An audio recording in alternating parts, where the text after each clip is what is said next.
Hello, नमस्ते, welcome to अलीका classes. इस class में हम 6 चैप्टर करेंगे। पहले के 5 चैप्टर हम कर चुके हैं। 6 चैप्टर स्टार्ट करते हैं। इस चैप्टर का नाम है समुद्र तट है, यानी कि समुद्र का किनारा। चैप्टर स्टार्ट करते हैं। ऐसा समुद्र तट है। ऐसा का अर्थ होता है यह है। समुद्र तट है, समुद्र का किनारा। यह समुद्र तट है। अत्तर जना पर्यटनाय आगच्छन्ति। अत्तर का अर्थ होता है यह। अत्तर यहाँ पर अव्यय है। आपको ध्यान रखना है कौन सा अव्यय है, कौन सा शब्द पुल्लिंग है, कौन सा स्त्रीलिंग है, कौन सा शब्द किस विभक्ति में प्रयोग हुआ है। आपको विभक्तियों का ध्यान रखना है। एग्जाम में आपसे पूछा जाएगा कि इस शब्द में कौन सी विभक्ति है। अत्तर जना पर्यटनाय आगच्छन्ति। अत्तर का अर्थ होता है यहाँ। जना लोग। ये जना शब्द जो है यहाँ पर बहुवचन में प्रयोग हुआ है। पर्यटनाय पर्यटन के लिए, यहाँ पर चतुर्थी विभक्ति है। पर्यटनाय में चतुर्थी विभक्ति है। आगच्छन्ति आते हैं। आगच्छन्ति बहुवचन रूप प्रयोग है, क्योंकि जना में क्या था, बहुवचन। बहुवचन के लिए बहुवचन ही धातु आती है। आगच्छन्ति जो है प्रथम पुरुष का बहुवचन रूप है। अत्तर जना पर्यटनाय आगच्छन्ति का अर्थ होगा यहाँ बहुत सारे लोग पर्यटन के लिए आते हैं, यानी कि जो समुद्र का किनारा है वहाँ पर बहुत सारे लोग पर्यटन के लिए आते हैं। केचन तरंगई क्रीडंती। क्रीडंती क्या है, बहुवचन रूप है। क्रीड धातु से बना है। क्रीड का अर्थ होता है खेलना। केचन कुछ।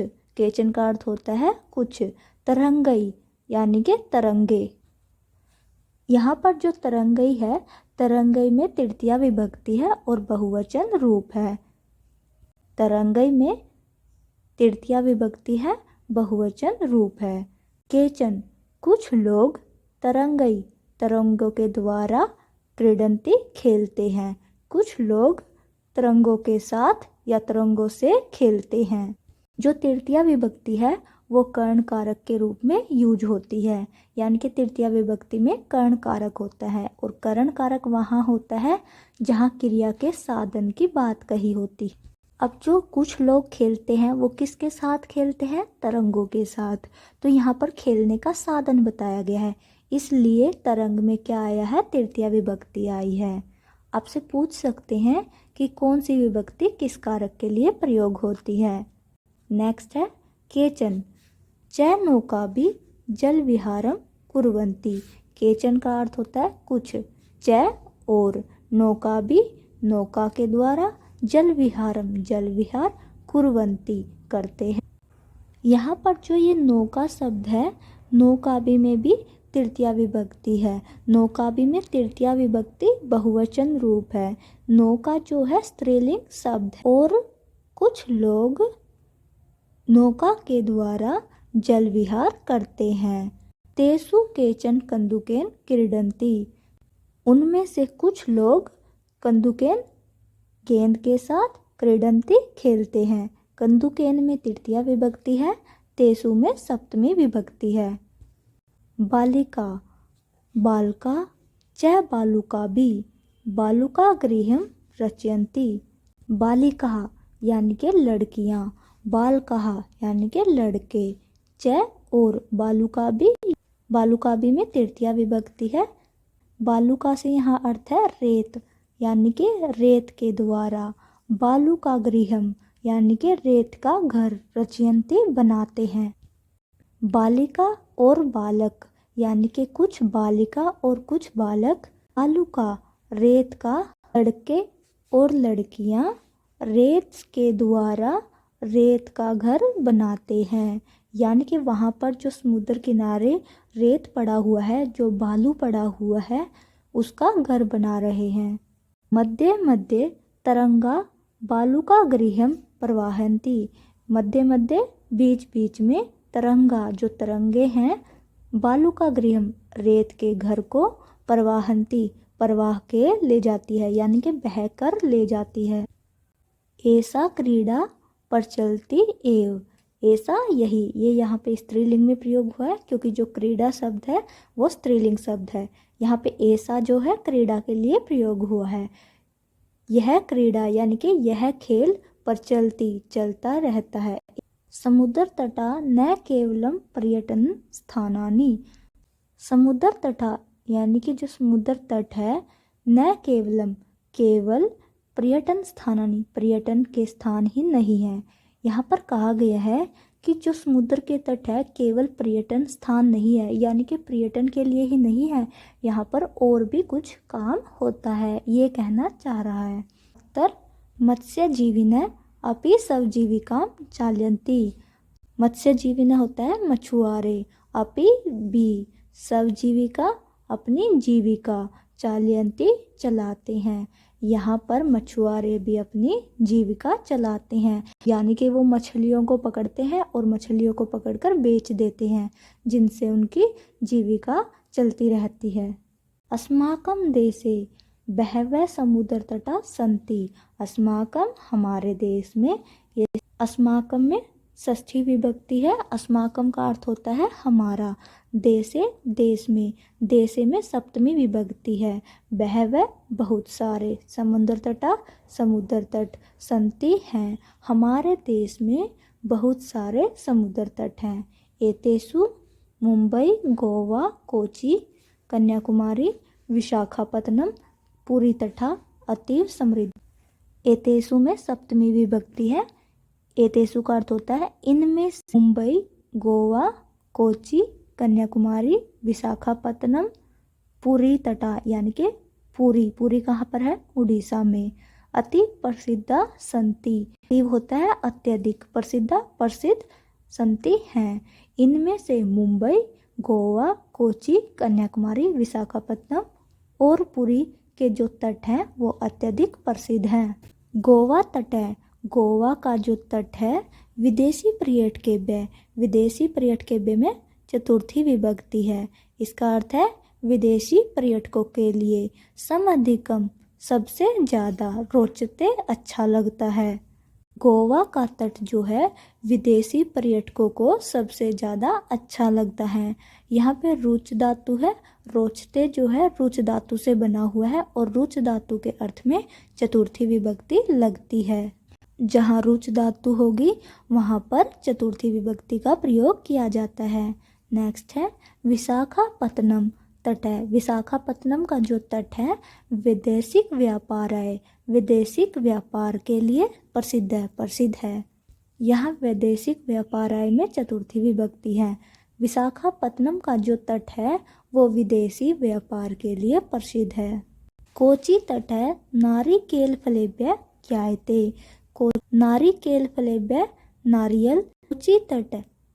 कोची तट है नारिकेल फलेभ्य ज्ञायते। नारिकेल फलेभ्य में चतुर्थी विभक्ति है।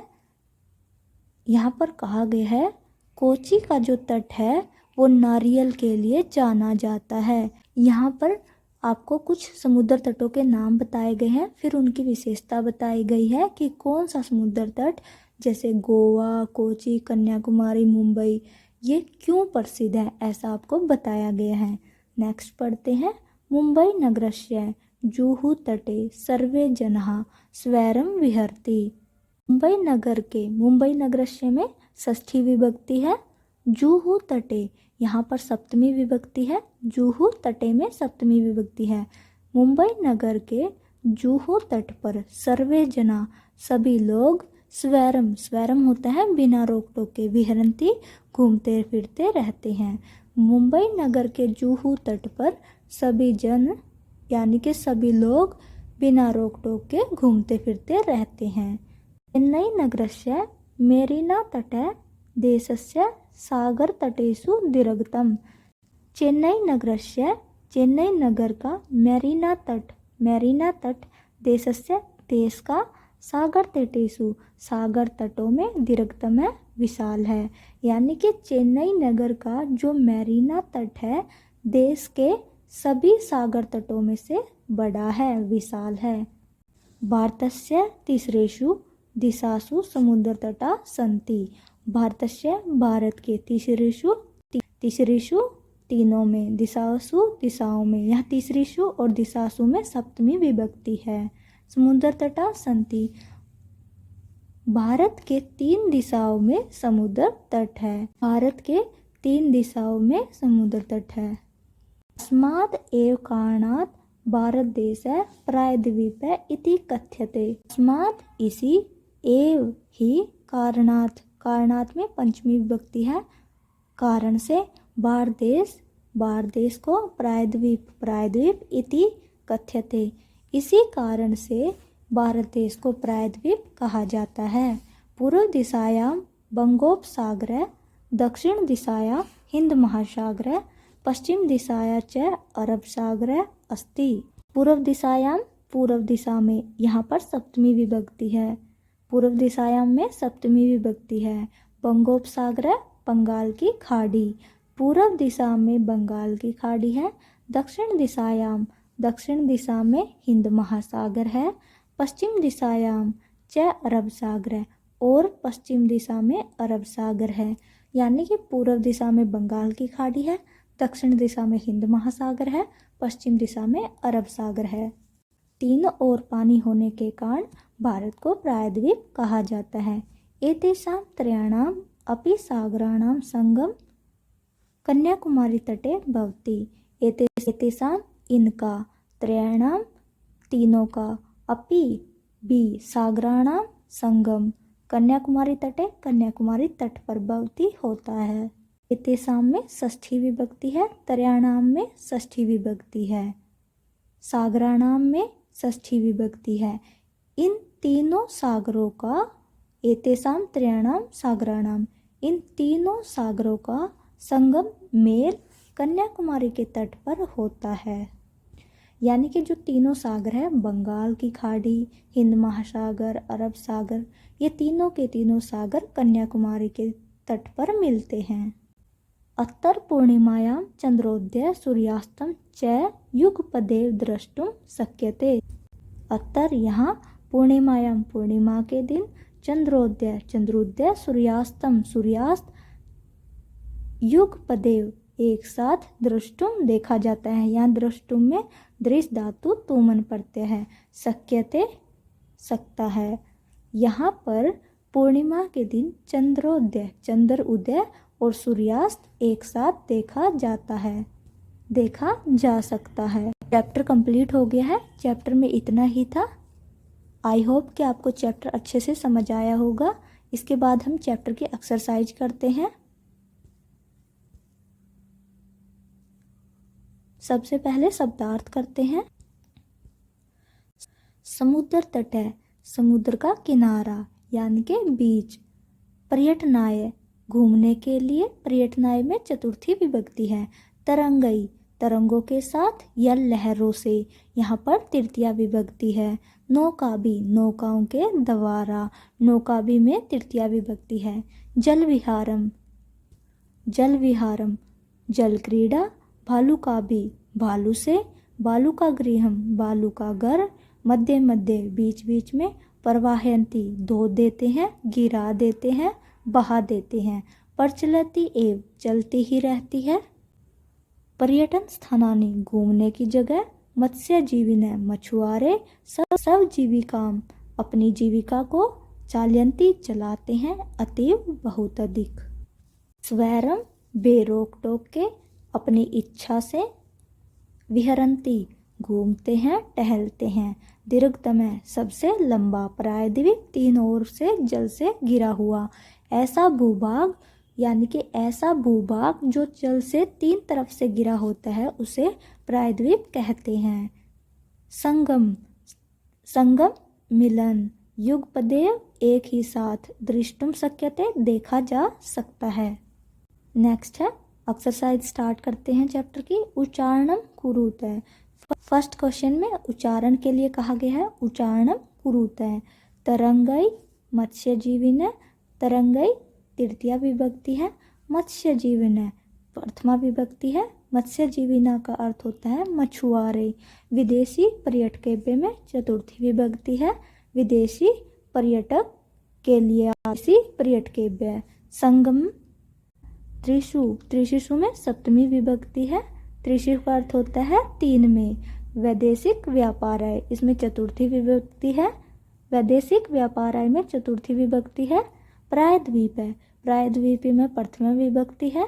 बंगोपसागर प्रथमा विभक्ति है। बंगोपसागर क्या होता है? बंगाल की खाड़ी। चंद्रोदय, चंद्रोदय में प्रथमा विभक्ति है यानी चंद्र उदय। नेक्स्ट है अधोलिखितानां प्रश्नानां उत्तरं लिखितः। नीचे लिखे गए प्रश्नों का उत्तर लिखिए। जनः काभि जलविहारं कुर्वन्ति। जनः यानी कि लोग, काभि किसके साथ, जलविहार कुर्वन्ति। जना किसके साथ जलविहार करते थे? नौका के साथ। तो काभि के स्थान पर क्या हो जाएगा? नौकाभि।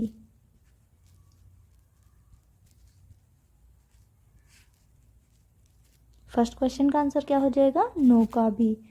नेक्स्ट है भारतस्य दीर्घतम समुद्र तट है।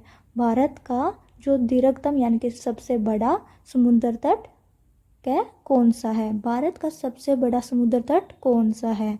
मैरीना तट। चैप्टर में हमने पढ़ा था जो मैरीना तट है वो सबसे बड़ा है। मैरीना तट कहाँ है? चेन्नई में। चेन्नई कहाँ है? तमिलनाडु में। यानी कि चेन्नई का जो मैरीना तट है वो सबसे बड़ा है। आंसर क्या हो जाएगा? मैरीना तट। नेक्स्ट है जना कुत्र स्वैरम विहरती। जो जना है यानी कि लोग हैं, कुत्र कहाँ पर? स्वैरम बिना रोक टोक के अपनी इच्छा से विहरती घूमते हैं। जो मुंबई का जुहू तट है वहाँ पर सभी अपनी इच्छा से घूमते हैं। तो कुत्र के स्थान पर क्या आ जाएगा? जुहू तट। बालकः बालुकाभिः किम रचयन्ति। बालक जो है वो बालू से क्या बना रहे थे? बालक बालू से बालू का घर बना रहे थे। तो क्या हो जाएगा? बालू का गृहम। इस क्वेश्चन का आंसर होगा बालू का गृहम। बालका बालुकाभिः बालू का गृहम रचयन्ति। नेक्स्ट क्वेश्चन है कोची तट केभ्यः ज्ञायते। कोची तट किस लिए जाना जाता है? किसके लिए जाना जाता है? कोची तट केरल में है। कोची तट नारियल के फल के लिए जाना जाता है। तो यहाँ पर क्या हो जाएगा? नारिकेल फलेभ्यः।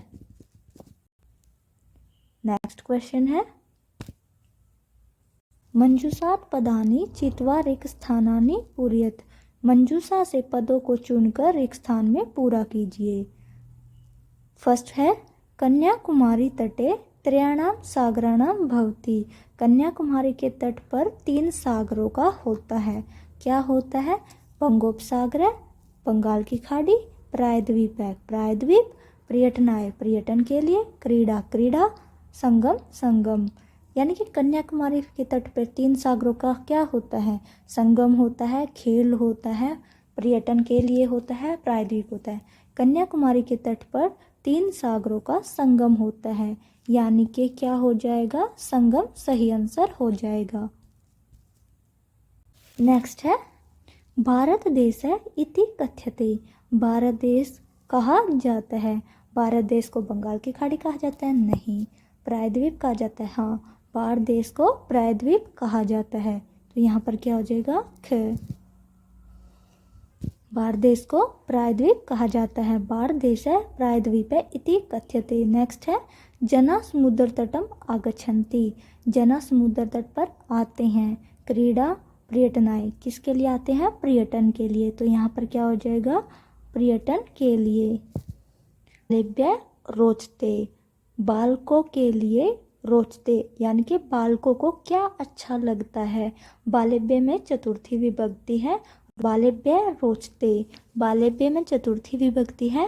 यहाँ पर रुच धातु के कारण बालेभ्य में चतुर्थी विभक्ति आई है। क्वेश्चन पूछ लिया जाता है डायरेक्ट कि रुच धातु के अर्थ में कौन सी विभक्ति आती है? चतुर्थी विभक्ति। रुच धातु के अर्थ में चतुर्थी विभक्ति का प्रयोग होता है। बालेभ्यः रोचते, बालकों को क्या अच्छा लगता है? बालकों को क्रीड़ा अच्छी लगती है यानी कि खेल अच्छा लगता है। नेक्स्ट है भारतस्य पूर्व दिशायां। भारत के पूर्व दिशा में अस्ति है। भारत के पूर्व दिशा में क्या है? बंगाल की खाड़ी यानी कि बंगोपसागर है। यहाँ पर क्या हो जाएगा? बंगोपसागर है। एक बार फिर से देख लेते हैं। कन्याकुमारी तटे त्रयाणां सागराणां भवति। कन्याकुमारी तटे त्रयाणां सागराणां भवति। कन्याकुमारी के तट पे तीनों सागरों का संगम होता है। फर्स्ट का हो जाएगा संगम। भारत देश है इति कथ्यते, भारत देश को प्रायद्वीप कहा जाता है। सेकंड का हो जाएगा प्रायद्वीप। जना समुद्र तटम आगच्छन्ति, जना समुद्र तट पर पर्यटन के लिए आते हैं, यहाँ जाएगा पर्यटनाय। नेक्स्ट है बाल्यभ्य रोचते, बालकों को क्या अच्छा लगता है, बालकों को क्रीड़ा अच्छा लगता है, यहाँ पर हो जाएगा क्रीड़ा। नेक्स्ट है भारतस्य पूर्व दिशायाम अस्ति, भारत के पूर्व दिशा में बंगाल की खाड़ी है, यानी कि बंगोपसागर है। भारतस्य पूर्व दिशायाम बंगोपसागर अस्ति। नेक्स्ट है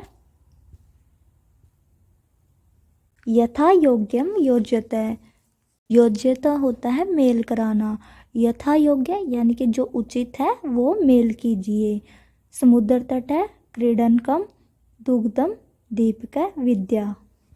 ज्ञानाय ज्ञान के लिए, पोषणाय पोषण के लिए, प्रकाशाय प्रकाश के लिए, पर्यटनाय पर्यटन के लिए, खेलनाय खेल के लिए। समुद्र तट है, समुद्र तट किसके लिए होता है, ज्ञान के लिए होता है, पोषण के लिए होता है, प्रकाश के लिए होता है, पर्यटन के लिए। किसके लिए होता है, पर्यटन के लिए। तो समुद्र तट का मेल किससे हो जाएगा, पर्यटनाय। समुद्र तट किसके लिए है, पर्यटन के लिए। नेक्स्ट है क्रीडनकम खिलौना, खिलौना किसके लिए होता है, खेल के लिए। तो क्रीडनकम का मिलान किससे हो जाएगा, खेलनाय। नेक्स्ट है दुग्धम, दूध जो होता है किसके लिए होता है, ज्ञान के लिए, पोषण के लिए। दुग्धम के लिए क्या हो जाएगा, पोषणाय पोषण के लिए। नेक्स्ट है दीपक, दीपक होता है प्रकाश के लिए, रोशनी के लिए। तो दीपक क्या हो जाएगा, प्रकाशाय प्रकाश के लिए। विद्या, विद्या ज्ञान के लिए होती है, विद्या क्या हो जाएगा, ज्ञानाय। यहाँ पे जो आपको दिया है ये सभी चतुर्थी विभक्ति हैं। इस चैप्टर में आपको तृतीया और चतुर्थी विभक्ति का प्रयोग सिखाया गया है। मेनली जो आया है इसमें चतुर्थी विभक्ति आई है। ये सारा का सारा जो फोर्थ क्वेश्चन है ये चतुर्थी विभक्ति का प्रयोग ही सिखाता है। समुद्र तट पर्यटनाय पर्यटन के लिए, क्रीडनकम खिलौना खेलनाय खेल के लिए, दुग्धम पोषण के लिए यानी कि पोषणाय, दीपक प्रकाशाय प्रकाश के लिए, विद्या ज्ञानाय ज्ञान के लिए।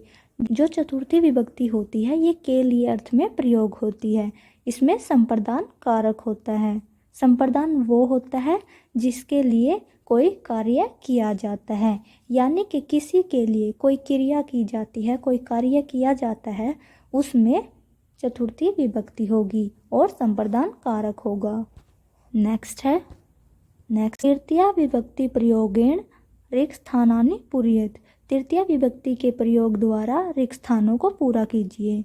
यथा जैसे व्योम मित्रेण स गच्छति, व्योम मित्र के साथ जाता है, व्योम मित्र के साथ जाता है। यहाँ पर सह के कारण मित्र में तृतीया विभक्ति आई है, मित्र के साथ जाता है। तो यहाँ पर क्या होना था, षष्ठी विभक्ति होनी थी, क्योंकि का के की में हम क्या पढ़ते हैं, षष्ठी विभक्ति। लेकिन स साकम सार्धम इनके साथ तृतीया विभक्ति आती है, इसलिए हम मित्रेण में तृतीया विभक्ति पढ़ रहे हैं। स के साथ जो भी शब्द होगा उसमें तृतीया विभक्ति होती है, ये आपको याद रखना है। स जो है ये अव्यय है, स अव्यय के साथ तृतीया विभक्ति का प्रयोग करते हैं। नेक्स्ट है बालका स पठन्ति, बालका स पठन्ति, बालिका की तृतीया विभक्ति का प्रयोग करना है। यहाँ तो हमें बताया गया है कि हमें तृतीया विभक्ति का प्रयोग करना है। अगर एग्जाम में आया होता वहाँ हमें नहीं बताएंगे कि तृतीया विभक्ति का प्रयोग कीजिए, चतुर्थी विभक्ति का प्रयोग कीजिए। वहाँ हमें कुछ धातुएं दी होंगी, कुछ उपपद दिए होंगे, जिनको देखकर हमें पता लगाना होगा कि यहाँ पे तृतीया आएगी, यहाँ पर चतुर्थी आएगी। जैसे रुच धातु है, रुच धातु के साथ चतुर्थी विभक्ति आती है। स है, स के साथ तृतीया विभक्ति आती है। यहाँ पर स दिया हुआ है, इसलिए स के साथ क्या होगा, तृतीया विभक्ति होगी। यहाँ पर बालिका का तृतीया विभक्ति में बालिका भी होगी। बालिका भी जो होता है ये बहुवचन में बनता है। हमें कैसे पता चला कि यहाँ पर बहुवचन प्रयोग हो गया द्विवचन, पठन्ति से। पठन्ति जो धातु दी गई है वो बहुवचन में दी गई है, इसलिए हमें अपना रूप भी बहुवचन में ही रखना होगा। बालका बालकः बालिका भी स पठन्ति। नेक्स्ट है तड़ा तड़ाग विभाति, जो सरोवर है वो सुशोभित होता है कमल से। कमल की तृतीया विभक्ति होगी कमलई। हम यहाँ पर बहुवचन का प्रयोग करेंगे क्योंकि जो सरोवर है, जो तड़ाग है, वो एक फूल से थोड़ी सुशोभित हो रहा होगा, बहुत सारे कमल होंगे उसके अंदर। तो कमल का क्या होगा? कमलई। कमल जो है नपुंसक लिंग शब्द है और कमल का तृतीया विभक्ति में बहुवचन में कमलई रूप बनेगा। तड़ाग है कमलई विभाति। नेक्स्ट है अहम अपि खेलामी। अहम अपि मैं भी, खेलामी खेलूंगा। कंदुक है, कंदुक होता है गेंद, बॉल के साथ। कंदुक का तृतीया विभक्ति क्या बनेगा? कंदुकेन। क्या बनेगा? कंदुकेन। अहम अपि कंदुकेन खेलामी। नेक्स्ट है अश्वा से धावती। अश्वा से धावंती। असव साथ, धावंती दौड़ते हैं। असव का तृतीया विभक्ति में अश्वई रूप बनेगा, अश्वई। नेक्स्ट है मृगा से चरंती। मृग का तृतीया विभक्ति मृगई होगा। एक बार फिर से देखते हैं। बालका से पठंती। बालिका का तृतीया विभक्ति होगा बालिका भी। तड़ाग विभाति। कमल, कमल का होगा कमलई। तड़ाग कमलई विभाति। अहम अपि कंदुकेन खेलामी। अश्वा अश्वई से धावंती। मृगा मृगई से चरंती। इस चैप्टर में इतना ही पढ़ेंगे। आई होप कि आपको समझ आया होगा कि किस प्रकार से हमें तृतीया और चतुर्थी विभक्ति का प्रयोग करना है। इस क्लास में इतना ही।